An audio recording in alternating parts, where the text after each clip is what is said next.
Friend, welcome to complete course destination. तो दोस्तों, जैसे कि हम सबको मालूम है कि हम लोग अपनी पिछली क्लास के अंदर क्लास 9 के चैप्टर 6 को पूरी तरह से कंप्लीट कर चुके हैं और उस पूरे चैप्टर की हम लोग क्विक रिवीजन भी कर चुके हैं अपनी रिव्यू क्लास के अंदर थ्रू माइंड मैप, है ना।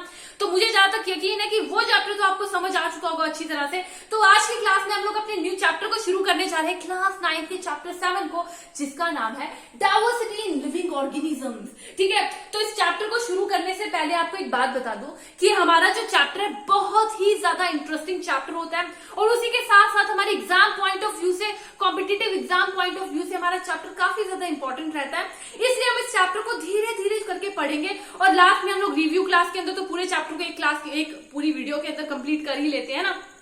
बाकी एक क्लास के अंदर पूरे चैप्टर को हम लोग कंप्लीट कर लेंगे रिव्यू क्लास के अंदर, लेकिन अभी इस चैप्टर को धीरे धीरे करके पढ़ेंगे ताकि हमारी अंडरस्टैंडिंग बेटर हो, अच्छी तरह से हम चैप्टर को समझ सके।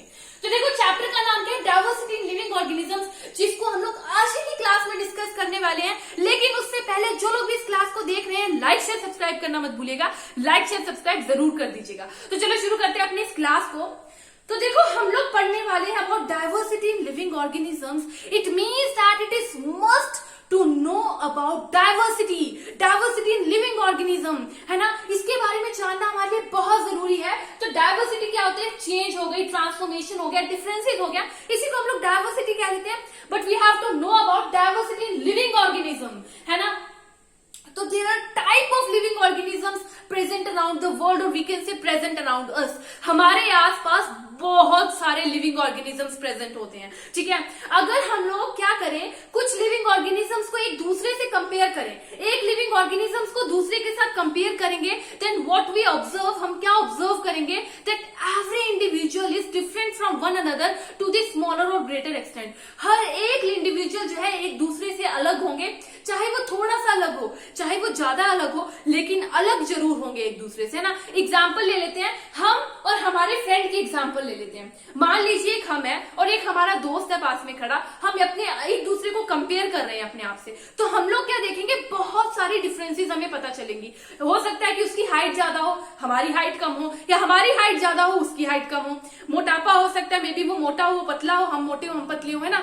हेयर के कलर हो सकते हैं, उसी के साथ साथ हमारे फेशियल फीचर्स हो सकते हैं, बॉडी की फिगर हो सकती है। ठीक है, उसी के साथ साथ हमारे नोज हो सकते हैं एक दूसरे से अलग, हमारे हैंड जो है, हमारी हथेली एक दूसरे से बड़ी छोटी हो सकती है। मतलब कि बहुत सारे डिफरेंसेस देखेंगे हमें एक दूसरे के अंदर। ठीक है, अगर हम खुद को किसी के साथ कंपेयर करते हैं तो हमें बहुत सारे डिफरेंसेस दिखेंगे अपने अंदर और उनके अंदर। उसी के साथ साथ अब हम क्या करते हैं, हमने खुद को अपने फ्रेंड के साथ कंपेयर किया था, अब हम खुद को एक मंकी के साथ कंपेयर कर रहे हैं। ठीक है, जब हम खुद को एक मंकी के साथ कंपेयर करेंगे तो हमें क्या दिखेगा कि हमारे और हमारे फ्रेंड में तो मे भी कुछ कॉमन हो, लेकिन हमारे अंदर और मंकी के अंदर कुछ भी कॉमन नहीं रहेगा, बहुत सारे डिफरेंसेस आ जाते हैं।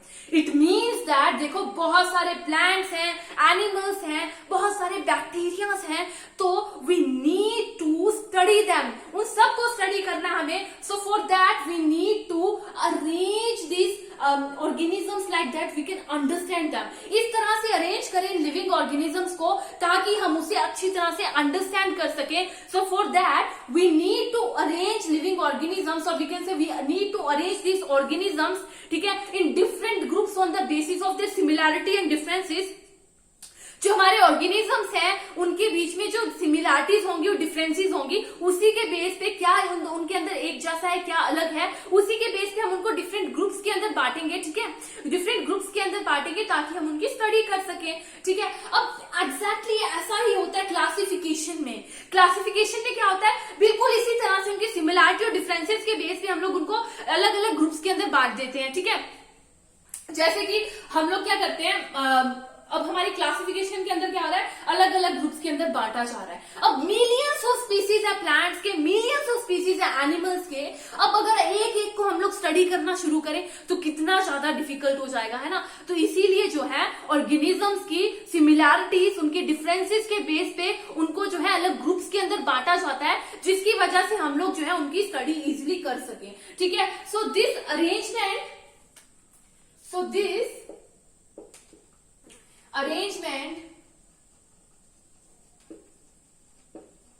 of plants and animals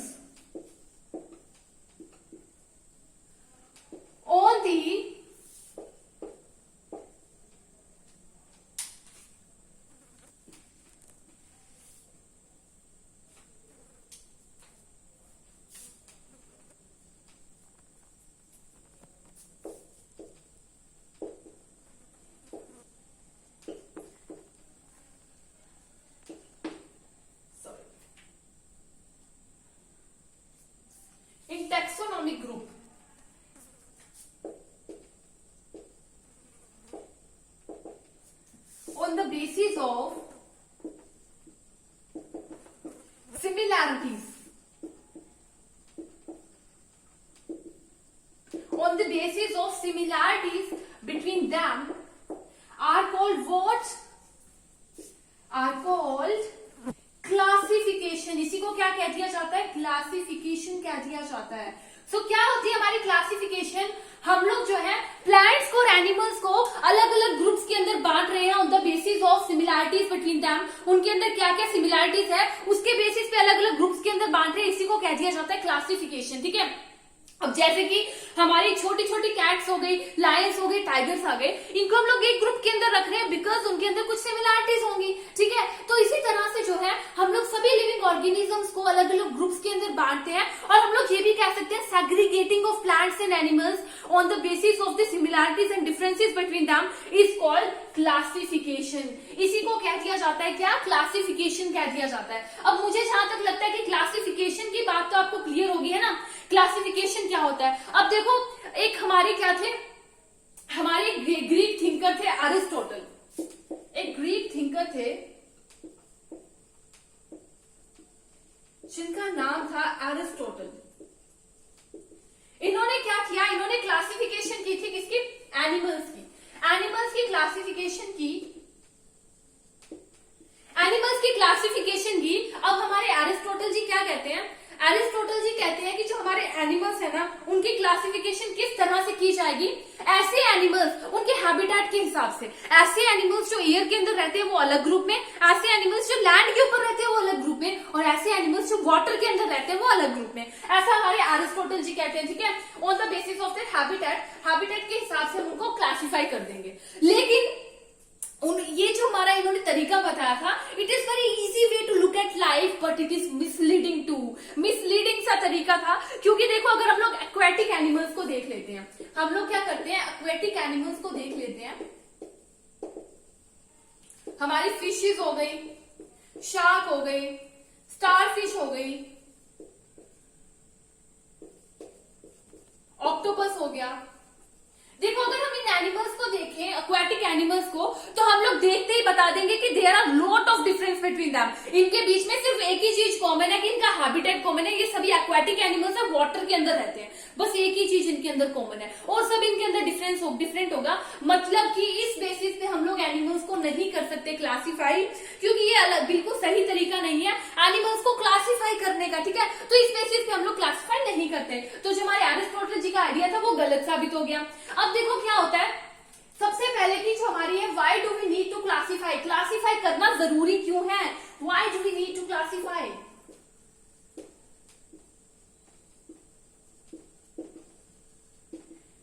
तो देखो जो हमारे प्लांट्स हैं, एनिमल्स हैं, जितने भी ऑर्गेनिजम्स हैं, they all belong to their respective family groups है ना, and their nearby relatives. उनके कुछ नियर बाय रिलेटिव्स भी होंगे लाइक अस, जैसे हमारे होते हैं, और उसी तरह से उनकी कोई फैमिलीज होंगी, कुछ ग्रुप्स होंगे. ठीक है. जैसे कि अब हमारे प्लांट्स, एनिमल, फंजाई वगैरह, बैक्टीरिया वगैरह हो गए, इनको जो है इनके ग्रुप्स के अंदर बांटा गया on the basis of some characteristics, उनकी कैरेक्टरिस्टिक्स के हिसाब से.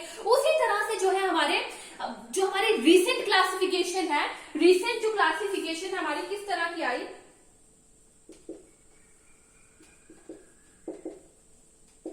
रीसेंट क्लासिफिकेशन को हम लोग क्या कह दिया जाता है? 5 किंगडम क्लासिफिकेशन. 5 किंगडम क्लासिफिकेशन जो कि किन्होंने दी थी? R.H. Whittaker जी ने, which was given by R.H. Whittaker. ठीक है. तो हमारी जो 5 किंगडम क्लासिफिकेशन है, रिसेंट क्लासिफिकेशन है. ठीक है. सबसे न्यू वाली, और किन्होंने दी है? हमारे 5 किंगडम क्लासिफिकेशन दी है R.H. Whittaker जी ने. अब इन्होंने क्या किया? कुछ कैरेक्टरिस्टिक्स के बेसिस पर जो है क्लासिफाई किया. कुछ कैरेक्टरिस्टिक्स यूज की फॉर दिस हिरारिकल क्लासिफिकेशन हमारे R.H. Whittaker जी ने.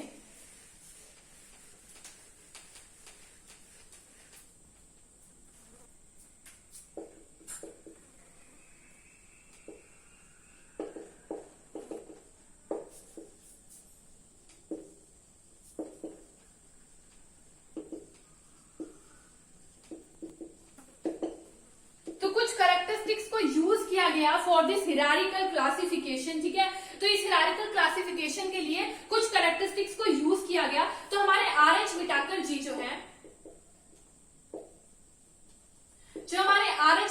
जी हैं, they classify organisms based on certain things, they classify organisms on the basis of certain things. कौन सी चीजों के बेस पे इन्होंने क्लासिफाई किया था? सबसे पहली चीज थी टाइप ऑफ सेल, ठीक है, टाइप ऑफ सेल हमारी पहली चीज थी। मतलब कि जो हमारा लिविंग ऑर्गेनिजम्स है उसके अंदर किस टाइप के सेल्स हैं, whether they have prokaryotic cells और यूकैरियोटिक सेल्स, ठीक है, whether the organism have prokaryotic cell और यूकैरियोटिक सेल्स, ठीक है, प्रोकैरियोटिक सेल्स है या फिर यूकैरियोटिक सेल्स है हमारे एनिमल्स में, एनिमल्स के ऑर्गेनिज्म के पास। तो प्रोकैरियोटिक सेल क्या था, यूकैरियोटिक सेल क्या था, हम लोगों ने पिछले चैप्टर्स के अंदर पढ़ा है। प्रोकैरियोटिक सेल क्या होता है? ऐसे cell which have a well defined nuclear region, well defined nuclear region होगा, उसी के साथ साथ उसके अंदर न्यूक्लियर जो हमारी न्यूक्लियर मेम्ब्रेन होगी वो प्रेजेंट होगी हमारी प्रोकैरियोटिक सेल में, और नहीं प्रेजेंट नहीं होगी। प्रोकैरियोटिक सेल में एक वेल डिफाइंड न्यूक्लियर रीजन नहीं होगा और न्यूक्लियर जो मेम्ब्रेन होगी वो प्रेजेंट नहीं होगी, बल्कि जो यूकैरियोटिक सेल है इसके अंदर एक वेल डिफाइंड न्यूक्लियर मेम्ब्रेन होगी और न्यूक्लियर रीजन भी होगा, ठीक है। टाइप्स ऑफ सेल के बेसिस पे सेकंड उन्होंने क्या किया, whether the organism is unicellular और मल्टीसेलुलर। जो ऑर्गेनिज्म है हमारा यूनिसेलुलर है या फिर मल्टीसेलुलर है, लाइक हमारे अमाइबा हो गया, बैक्टीरिया हो गया, पैरामीशियम हो गया, ये कैसे ऑर्गेनिजम्स हैं? They are single cell organisms, means they are unicellular organisms. Humans हो गए, प्लांट्स हो गए, एनिमल्स हो गए, दे आर मल्टीसेलुलर ऑर्गेनिज्म। इस बेस पर भी उन्होंने जो है ऑर्गेनिजम्स को ग्रुप में बांटा। थर्ड चीज क्या थी? Mode of nutrition.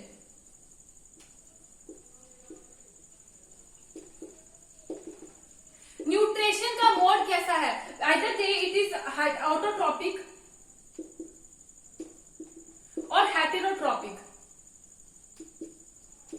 Mode of nutrition के बेस पे कि उनके पास मोड कौन सा, ऑटोट्रॉपिक या हेटेरोट्रॉपिक, वो अपना खाना खुद से बना पाते हैं या फिर अपना खाना खुद से नहीं बना पाते। लाइक प्लांट्स जो है उनके अंदर फोटोसिंथेसिस का प्रोसेस चलता है, वो अपना खाना खुद से बना पाते हैं, लेकिन जो एनिमल्स होते हैं, हम लोग होते हैं, ह्यूमंस होते हैं, अपना खाना खुद से नहीं बना पाते। अपने खाने के लिए जो हम लोग है प्लांट्स पर डिपेंड रहते हैं। So these are called autotrophs and heterotrophs, modes of nutrition के बेस पे। एंड लास्ट चीज क्या थी? Role in the food chain.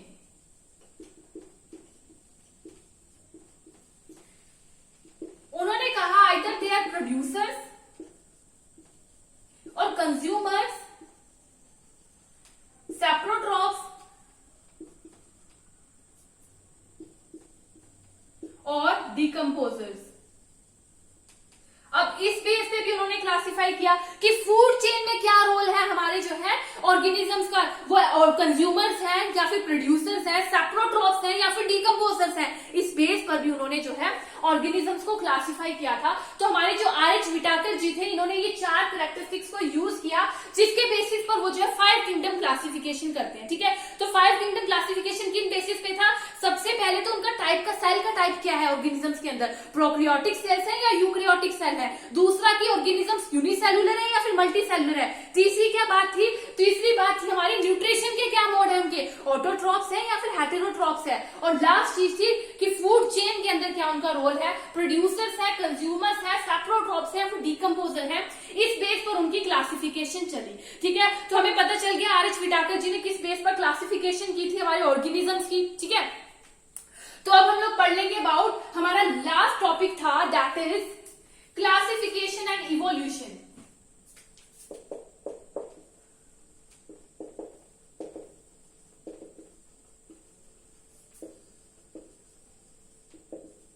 Classification and evolution. तो देखो अगर क्लासिफिकेशन की बात करें तो क्लासिफिकेशन क्या है?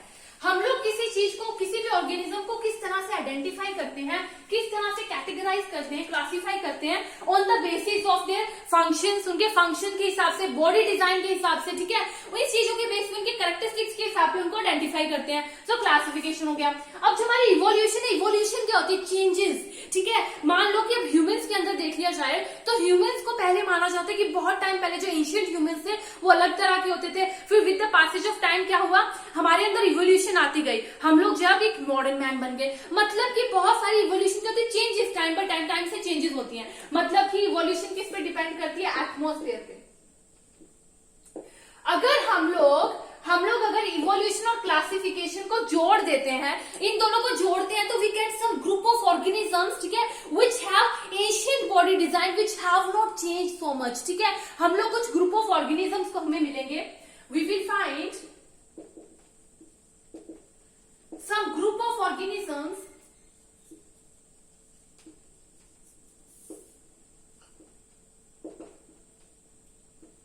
that have ancient body designs that have not changed yet, ठीक है। कुछ ऐसे ऑर्गेनिजम्स मिलेंगे, इनको क्या कह दिया जाएगा? ग्रुप 1 ऑर्गेनिजम्स हम लोग कह देंगे, ठीक है। ग्रुप 1 ऑर्गेनिजम्स क्या है? जिनके अंदर जो है उनके बॉडी डिजाइन एंशिएंट है, जिसमें ज्यादा बदलाव नहीं आया है। And also we will find some group of organisms